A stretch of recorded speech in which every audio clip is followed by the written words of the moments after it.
Hello Western Oregon sports fans, and welcome to this edition of Wolves Weekly. Joining me today, coming off his Alaska road trip, head women's basketball coach Greg Bruce. How are you doing today, Coach? Just barely awake, Danny, thanks. Getting used to that time change back over here now and stuff? Had an all-night flight back, yeah, it's perfect, yeah. Well, still, regardless, when you go up, I'm sure you always want to get 2 wins, but importantly, you guys were able to get a split on the road this time.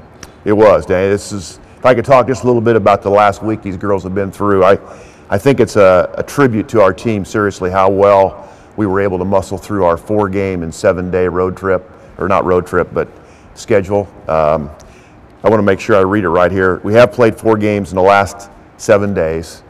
One of them was against number 7 in the country. The other one was against number 14 in the country. So those 2 tough teams. We played in 2 different time zones, 3 different cities. We took 5 flights, totaling a total of over 3,600 air miles, and we spent over 9 hours on an airplane total together.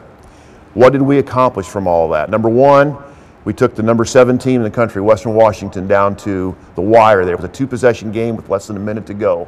I thought we played outstanding against Western. We got GNAC wins number 6 and 7 in that mix, and 7 is the 3rd most all-time at the Division II level in the GNAC conference. We won our 3rd road game, which is also tied for the best ever. We still have 2 road games left to accomplish something there. And most importantly, we put our team in postseason experience for the first time at the Division II level. So all in all, I was really happy with the two wins out of the 4 games.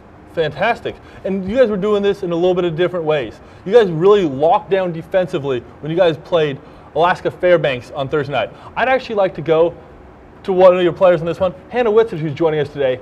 Hannah, I'd like to hear a little bit about the defensive output you guys had out there.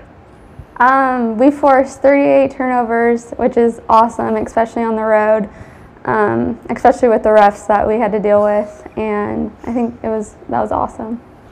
We know, do you guys take a lot of pride in practice, in especially the guard positions? I've noticed against Western Washington, you guys really kept in the game because of those guards and the way you guys were able to get out there and pressure the ball, create some turnovers, and just give yourselves more opportunities. Do you guys take a lot of pride in running up and down the floor and getting your hands on balls and stuff like that? Oh yeah, we know that you're not going to play a lot if you don't get out there and give it all it takes, if you're not on the ground after the loose balls, and so everybody's just fighting.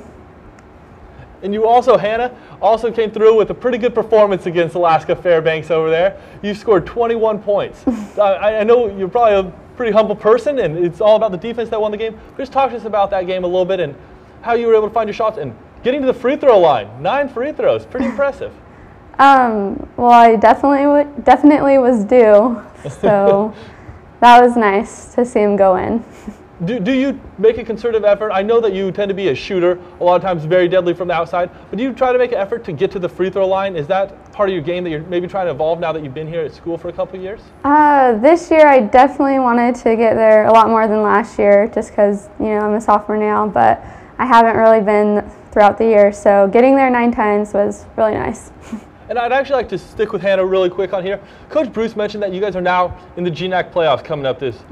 It'll be in a couple weeks. I can already see the smile on your face right there. Oh yeah. So was that a goal of you guys coming into the year? And talk to me a little bit about that one and what sense of accomplishment it must be to reach one of those goals coming into the season. It definitely was a goal, and it's really awesome that we achieved it. Right now we're just looking to seal that top 4 spot so we can have a home game, and we just need to win all our games and we can do it, and it's so doable. Do you tend to have a lot of focus right now? Do you think that because you're coming in the year, I know that you guys always want to have a goal of hosting a home game, but because it's so close, do you see that the intensity is going up, that you guys can kind of taste that you guys could host a game here in Monmouth? Definitely. Fantastic. Well, we'll get back to you in just a couple of minutes here, Hannah. Okay. But I'd like to talk to you about some of those steps that you guys must take in order to get those ones. You guys come in with a pair of very tough opponents this weekend that are sitting ahead of you in the standings. Well, we have Seattle Pacific on Thursday. That's our pink zone night for breast cancer awareness. And they're 9-5 right now, tied for 3rd with our other opponent this week, Montana State Billings, which will be our senior day for our 3 graduating seniors.